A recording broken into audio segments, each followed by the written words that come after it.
Hello, good morning, नमस्कार। सभी का स्वागत है स्पिरिचुअलिटी मैटर्स अध्यात्म के मेरे इस चैनल पे। आई होप सब अच्छा कर रहे होंगे अपनी लाइफ को एंजॉय कर रहे होंगे। और जो आजकल हम भारतीय दर्शन में उपनिषद का दर्शन कर रहे हैं, उससे बहुत कुछ सीख रहे होंगे। आपका ज्ञानवर्धन हो रहा होगा, आप सन्मार्ग की ओर प्रेरित हो रहे होंगे और बहुत सारा ज्ञान को ग्रहण करने की जो एक इच्छा है, जो एक कहते हैं ना कि एक इंक्विजिटिव माइंड जो होता है, जो हर वक्त कुछ ना कुछ खोजता रहता है, उसको भी थोड़ा बहुत आप शांत कर पा रहे होंगे। ठीक है, सबके अंदर होता है। एक जिज्ञासु होना अपने आप में बहुत बड़ी उपलब्धि है। तो शुरू करते हैं आज का सेशन। Let's get started. आज हम जगत विचार और माया और अविद्या के बारे में जानेंगे। तो शुरू करें। पहला जो टॉपिक ले रहे हैं हम, वो है जगत विचार। उपनिषद दर्शन में जगत को सत्य माना गया है, क्योंकि जगत ब्रह्म की अभिव्यक्ति है। ब्रह्म ही जगत की उत्पत्ति का कारण है। जगत ब्रह्म से उत्पन्न होता है और उसी से पलता है और अंत में उसी में समा जाता है। ठीक है, ये बताया गया। वृदारण्यक उपनिषद में कहा गया है कि ब्रह्म सृष्टि की रचना करता है और उसी में प्रविष्ट हो जाता है। देश काल प्रकृति आदि ब्रह्म का आवरण है, क्योंकि सभी में ब्रह्म व्याप्त है। जिस प्रकार नमक पानी में घुलकर सारे पानी को व्याप्त कर लेता है, उसी प्रकार ब्रह्म पदार्थों के अंदर व्याप्त हो जाता है।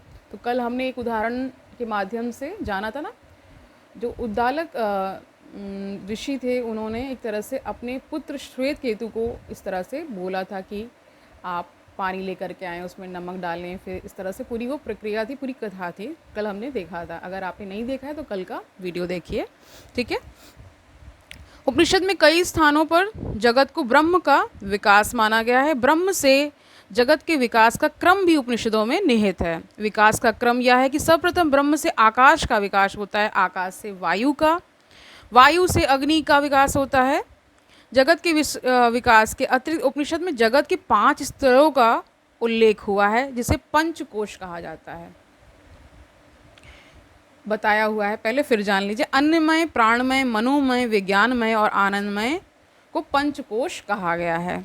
भौतिक पदार्थ को अन्नमय कहा गया है, पौधे प्राणमय हैं, पशु मनोमय हैं, मनुष्य को विज्ञानमय तथा विश्व के वास्तविक स्वरूप को आनंदमय कहा गया है। सृष्टि की व्याख्या उपनिषदों में सादृश्यता एवं उपमाओं के बल पर किया गया है। जैसे प्रज्वलित अग्नि से चिंगारियाँ निकलती हैं, सोने से गहने बन जाते हैं, मोती से चमक उत्पन्न होती है, बांसुरी से ध्वनि निकलती है, वैसे ही ब्रह्म से सृष्टि होती है।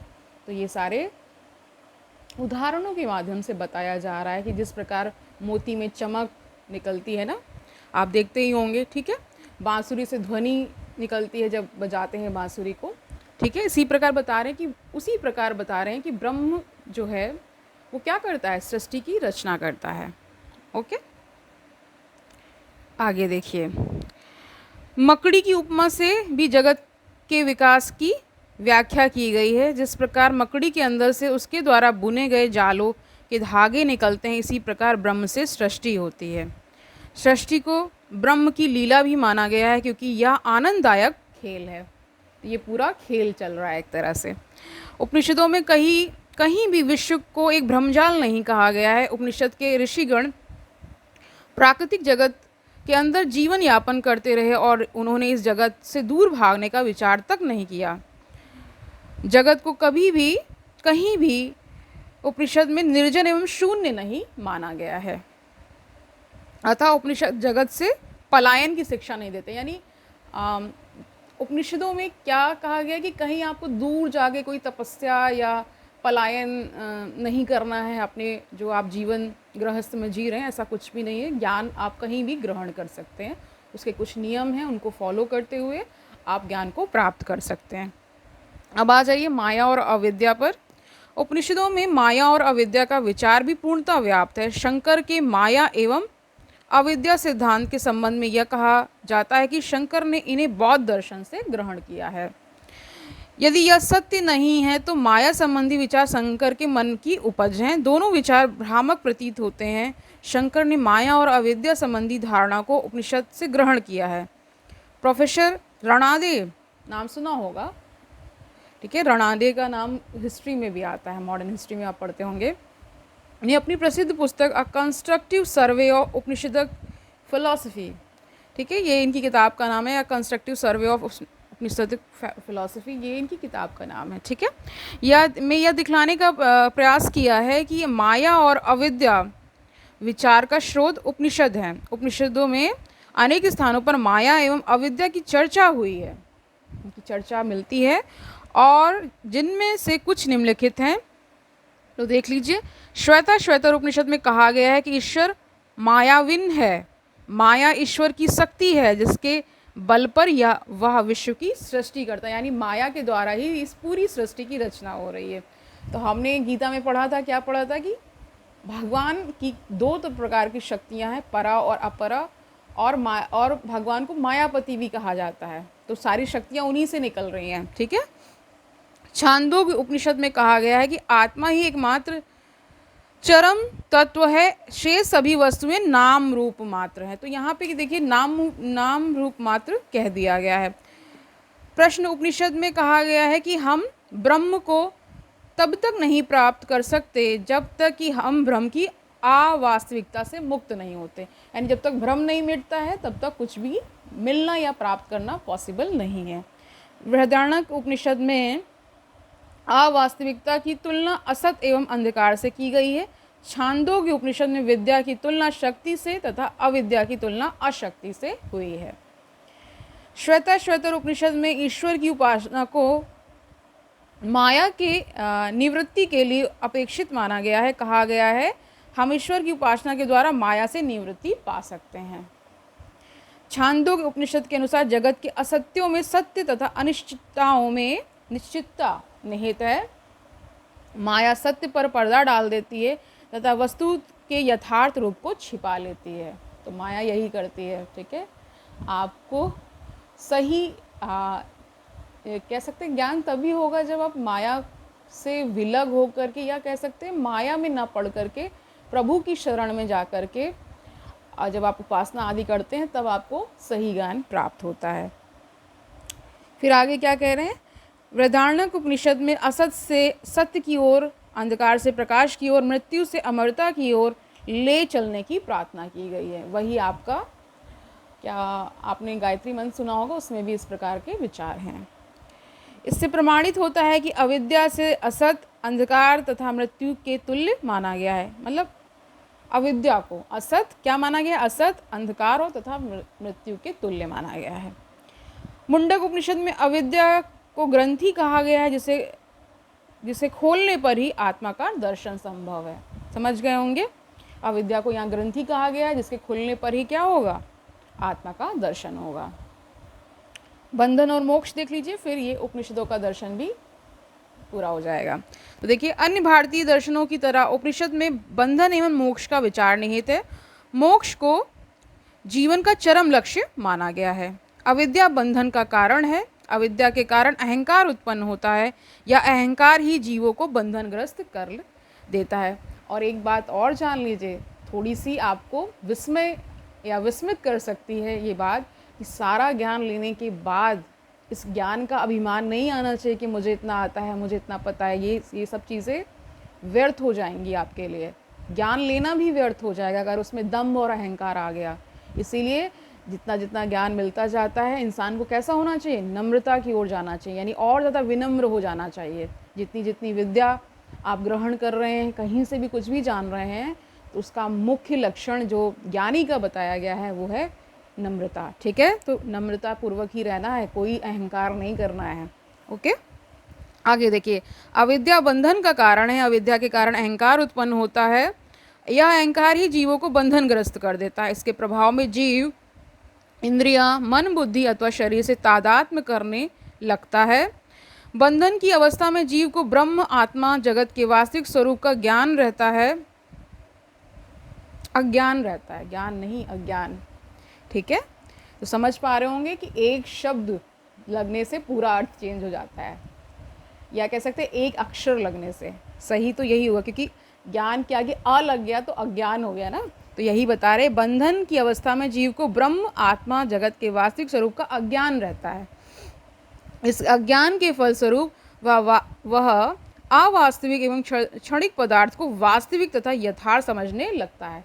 तो जो समझ में आता है वो क्या लगता है कि जो दिख रहा है वही सत्य है ना, वो, लेकिन वो सत्य नहीं है।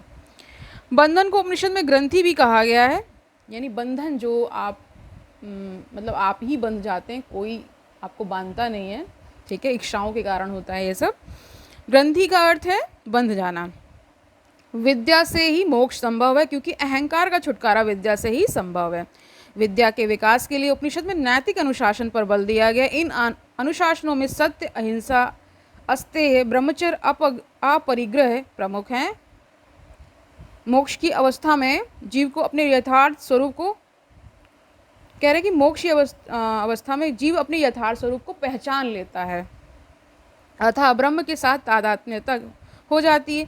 जीव का ब्रह्म से एकल हो जाना ही मोक्ष है। जिस प्रकार नदी समुद्र में मिलकर एक हो जाती है, उसी प्रकार जीव ब्रह्म में मिलकर एक हो जाता है। तो आपने ये सुना होगा बहुत, ये जो वाक्य है बहुत प्रचलित है कि जब मोक्ष होता है तो क्या होता है, आत्मा का परमात्मा में विलय हो जाता है और एक शून्यता की अवस्था भी घटित होती है, मतलब शून्य हो जाना भी ऐसा ही माना गया है।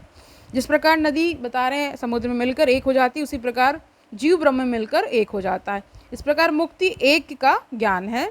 मोक्ष की अवस्था में एक ब्रह्म की अनुभूति होती है तथा सभी वेदों, देखिए आप जान पा रहे होंगे जितने भी वेद उपनिषद है ना, और भी जो आप देखते हैं अपने आसपास ऐसे ग्रंथ जिनमें मोक्ष की बात की गई है, तो उसमें आप चाहे जिस भी मार्ग से जाएं, भक्ति मार्ग से जाएं, ठीक है, और आपका जो ज्ञान मार्ग है, किसी भी मार्ग से जाते हैं तो क्या होता है, वहाँ पे एक सत्ता की बात की गई है, एक तत्व की बात की गई है। इसको आप ध्यान रखेंगे ना, बहुत ज़्यादा कह सकते हैं कि जब आप इच्छाओं में न पड़कर एक संतुलित जीवन जब जीते हैं तो धीरे धीरे आपके अंदर जो बचे हुए भी विकार हैं वो भी नष्ट होने लगते हैं। ये देखा गया है।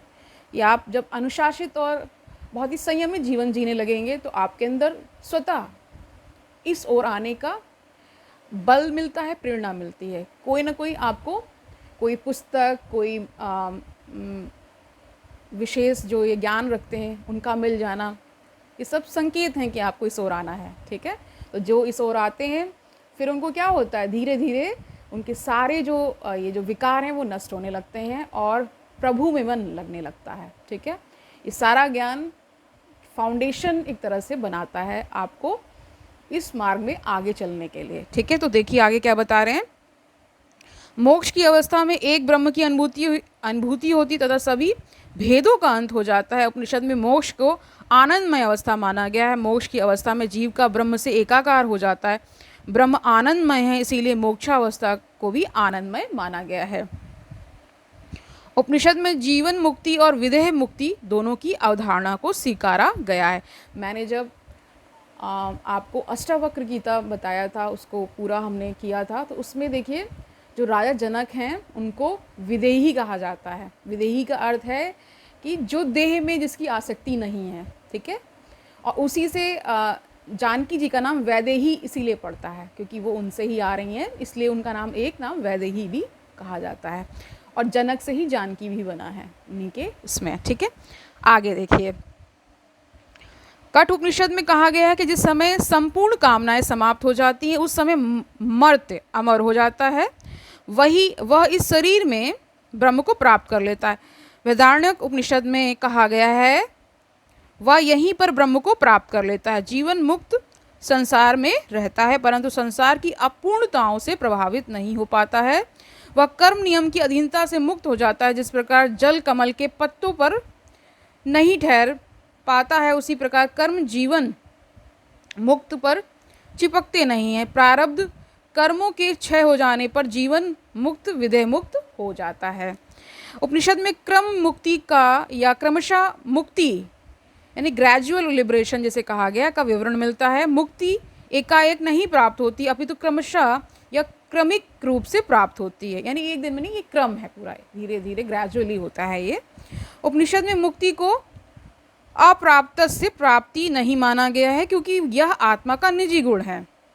इसीलिए मुक्ति को प्राप्तस्य प्राप्ति कहा गया है। ठीक है।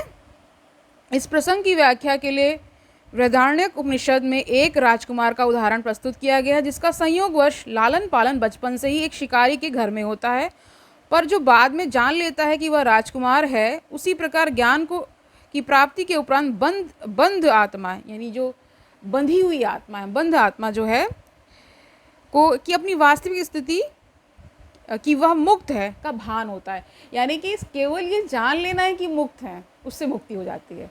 और बंधन में ये सोचना कि मैं बंधन में हूँ, तो इसीलिए वो बंधा रहता है। ठीक है।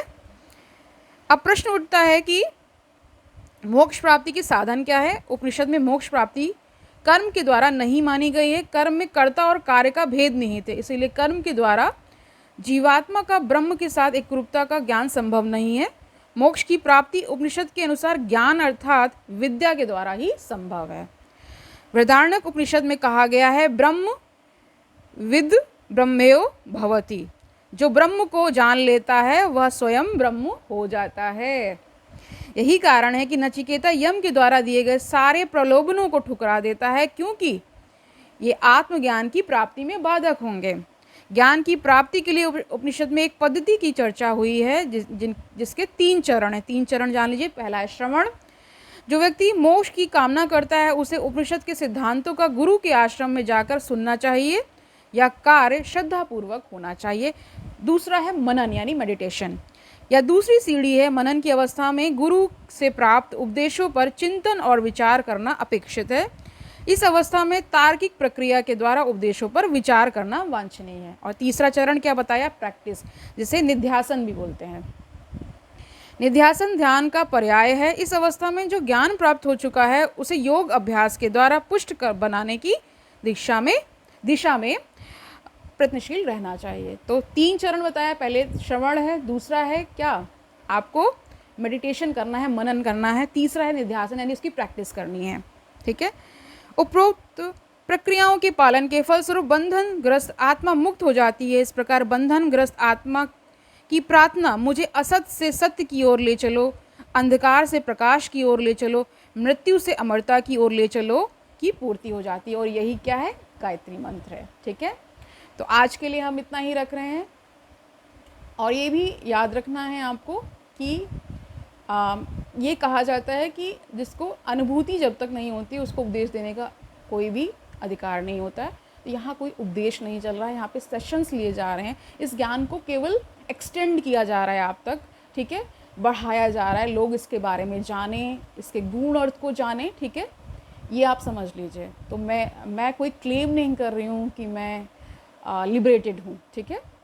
मैं ये क्लेम नहीं कर रही हूँ कि मुझे मोक्ष प्राप्त हो चुका है। तो कृपया इस पे ध्यान दें और कोई टीका टिप्पणी करने से पहले ये जान लें कि ये एक तरह से एक कोशिश है कि हमारे जो ग्रंथ हैं, हमारे जो उपनिषद हैं, वेद हैं, उनके बारे में हम थोड़ा सा जान लें, जो हमारी जीवन प्रक्रिया में लाभदायक सिद्ध होंगे, निश्चित ही सिद्ध होंगे। ठीक है। तो आज के लिए इतना ही रखते हैं। कल मिलेंगे तो क्या करेंगे, कोई नया टॉपिक लेकर के आएंगे, कोई नई फिलॉसफी को जानेंगे। और तब तक आपको क्या करना है, आनंद से रहना है, सुखपूर्वक अपना जीवन व्यतीत करना है, दूसरों को सुखी करना है। और ये भी याद रखना है कि भारतीय दर्शन में जो ये उपनिषद का दर्शन है बहुत ही महत्वपूर्ण है, इसको निश्चय ही जानना चाहिए। कल मिलते हैं, तब तक के लिए हरिओम तत्सत।